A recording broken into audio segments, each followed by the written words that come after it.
All right, let's go around. We'll be looking at the British weapons of World War II, historical curiosities. All right, that's an interesting subject matter. Let's get into it, shall we? Which, by the way, before we get too far into this, or really at all, if you hear anything in the background, my kid is trying to sleep. So yeah, there's that. British and Commonwealth soldiers withstood the Axis forces during the Second World War, fighting almost by themselves for a while.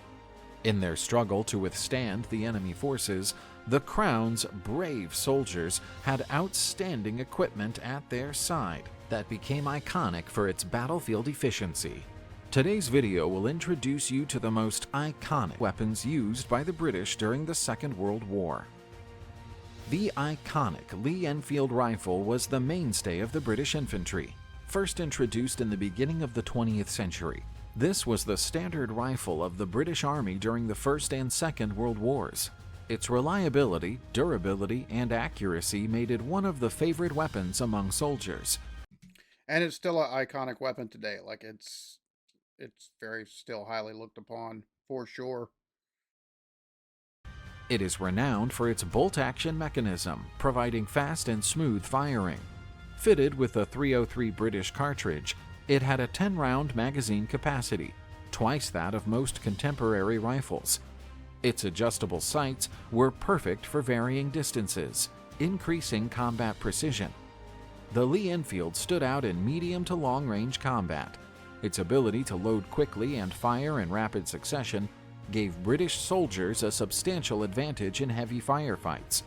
Its sturdiness allowed it to endure adverse conditions on different battlefronts.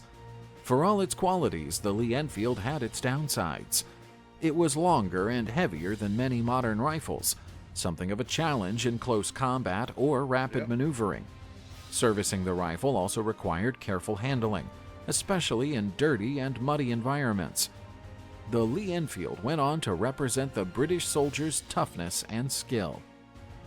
The Sten submachine gun had a pivotal impact on the British arsenal. Designed to meet the urgent need for weapons during the war, the Sten was remarkable for its simplicity and low production costs. Made from easily available parts, it could be quickly mounted and distributed en masse to the troops. The Sten gun fired the standard 9mm cartridge, standard among Allied weapons, making ammunition logistics easier. Its 32-round capacity and automatic firing ability made it ideal for close-range combat and guerrilla operations. But the Sten's simplicity was also its handicap. It was often criticized for its dubious reliability and propensity to fire accidentally. On top of that, its hollow build made it prone to dirt and debris, which could lead to malfunctions. I was gonna say it's very it's like what you see is what you get with that thing. Very simple, but it was prone to malfunctions. Like it's like he said, it uh, bump it a little bit too hard and it taking fire. It's just it was simple, but it's something that very effective, especially if you take and get into close proximity, like if you're fighting from street to street, and or you taking it going inside a house, or you taking it in the trenches and stuff like that. Like it's not Lee Enfield. You could hit somebody from way off. That I don't know if I'd have attempted all that with with that gun right there, but it was effective for what it did as long as you kept it in working order, which during World War II definitely wanted to try to do, especially some of the situations that troops got into. But the Sten continued to be a popular choice among British and Commonwealth soldiers for its portability and user-friendly nature in urban combat situations. I'm not even gonna lie, I wouldn't mind having one right now, just for the purpose of taking it either to stepdad's house. He's got a good pit. He's got some property I could set some targets up on and just have fun. Some small trees. Try to take in how many bullets that take to go through, stuff like that, or take it out to some of the ranges out here and, um, just take and do a bit of shooting with it at 10, 15, 25, 35 yards and stuff like that. Something like that would be fun. Um, Granted, you'd want to have it unloaded unless you're on a range, but still be fun. The Sten was a weapon built out of necessity that went on to become a true symbol of resistance. The Bren machine gun was a crucial weapon for British success in the Second World War. Modeled on a Czechoslovakian machine gun, the Bren was modified for the .303 British cartridge and quickly became well known among the troops for its accuracy and ease of handling. At around 500 rounds per minute, it provided an exceptional balance between firepower and control. The Bren had a curved top magazine.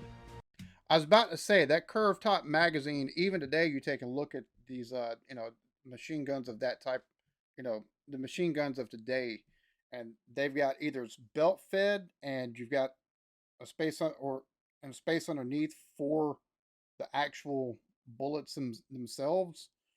That right there, with the magazine being offset the way it was, gives it a very unique profile. Um, did some heavy lifting for sure. Allowing a sharp view of the battlefield. Coupled with its adjustable sights, this made it unusually accurate for a light machine gun.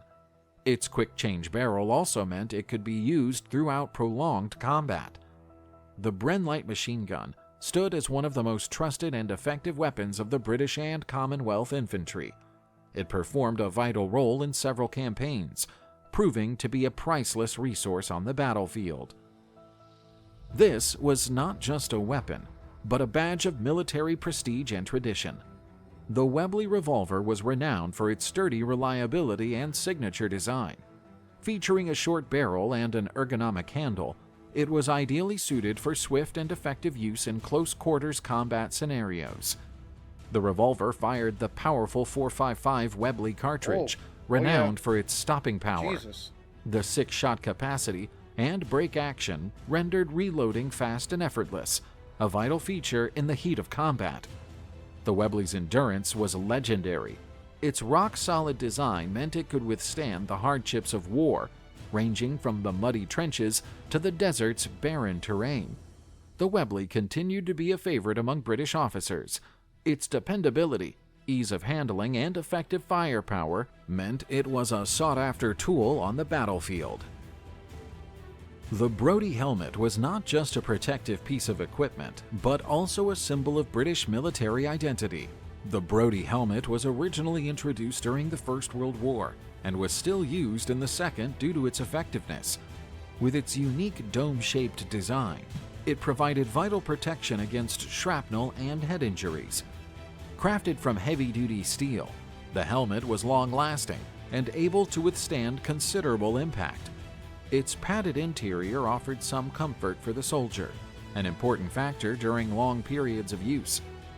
Its versatility made it suited to a range of war theaters, from the European woodlands to the North African deserts. While the helmet provided protection against fragments and minor impacts, it was not bulletproof and afforded poor shielding against direct fire. Its design could also Well, I mean, you know, you, kind of understandable. It wasn't bulletproof. I mean, it might have been made of steel, but it wasn't very thick steel, so not surprising.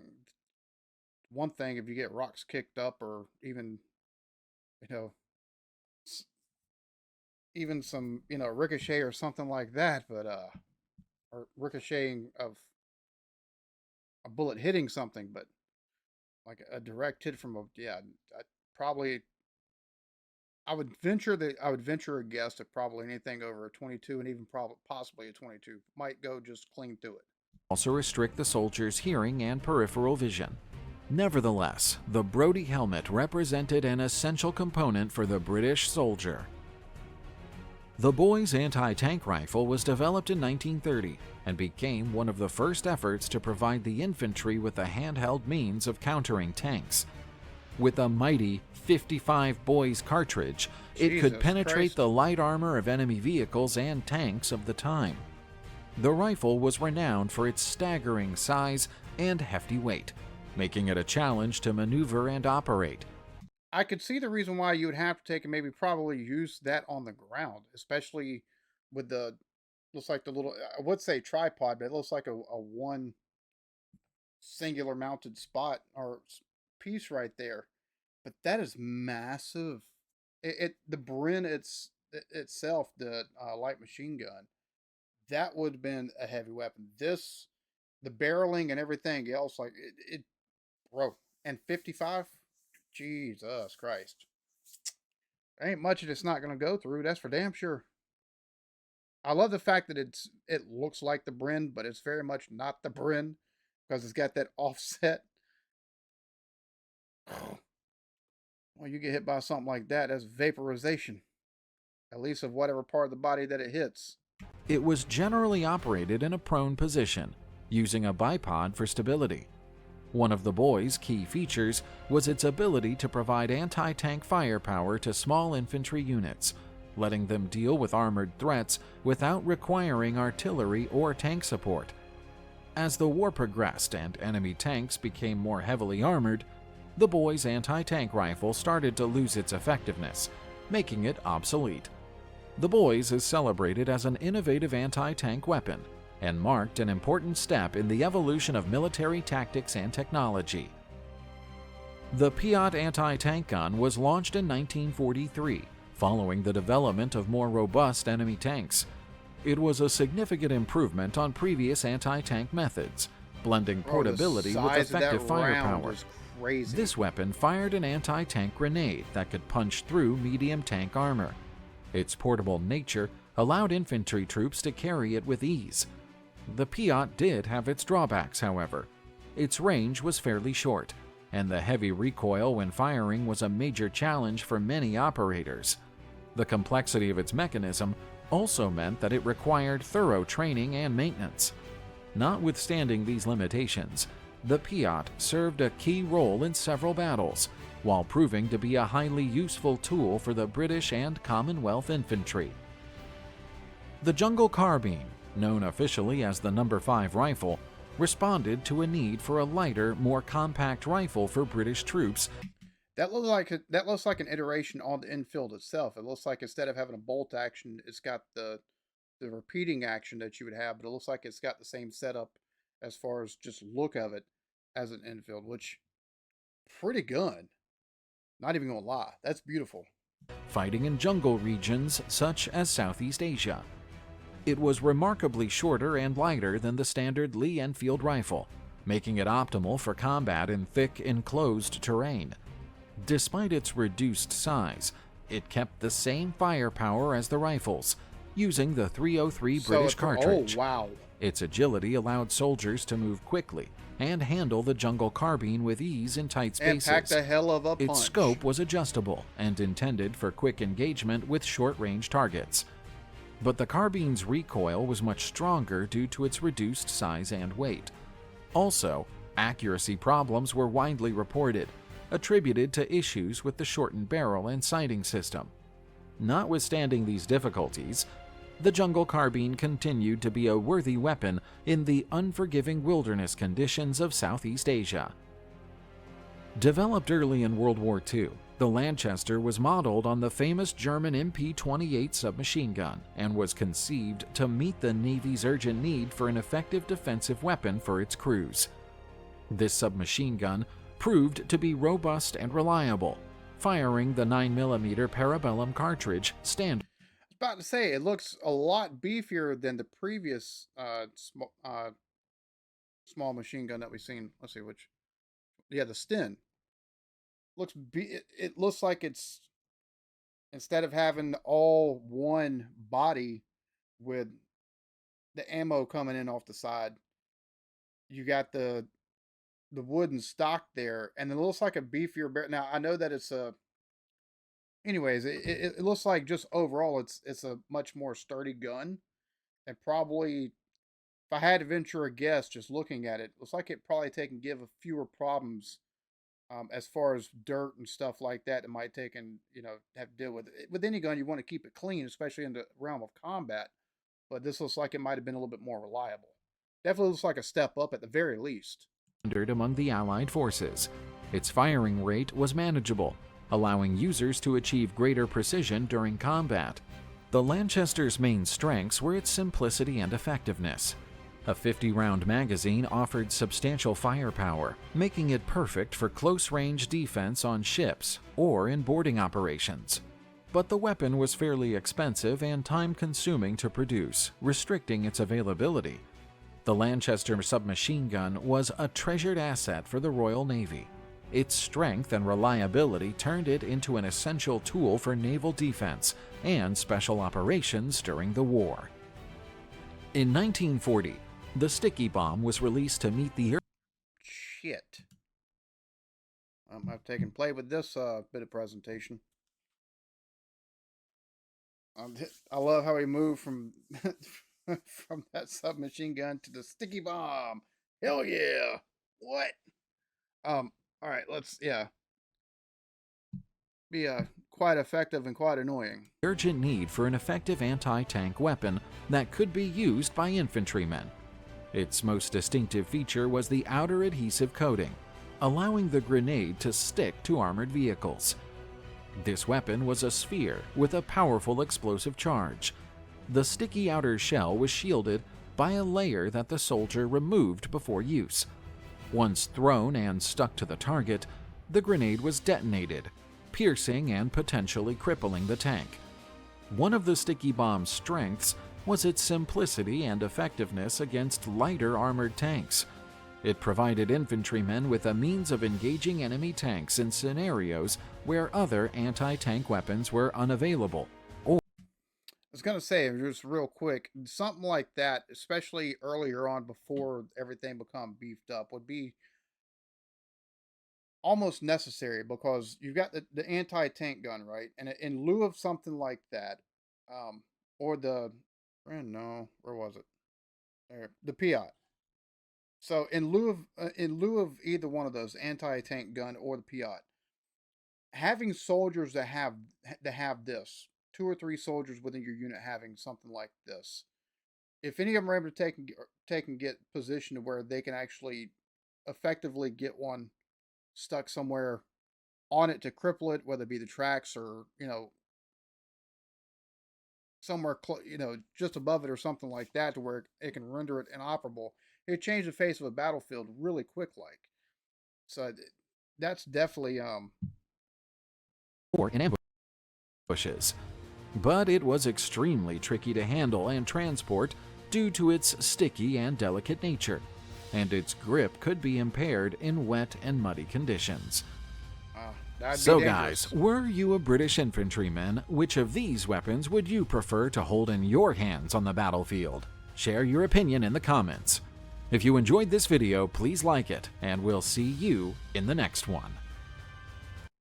I'd probably prefer the Enfield just because it'd be easier to take and get behind cover.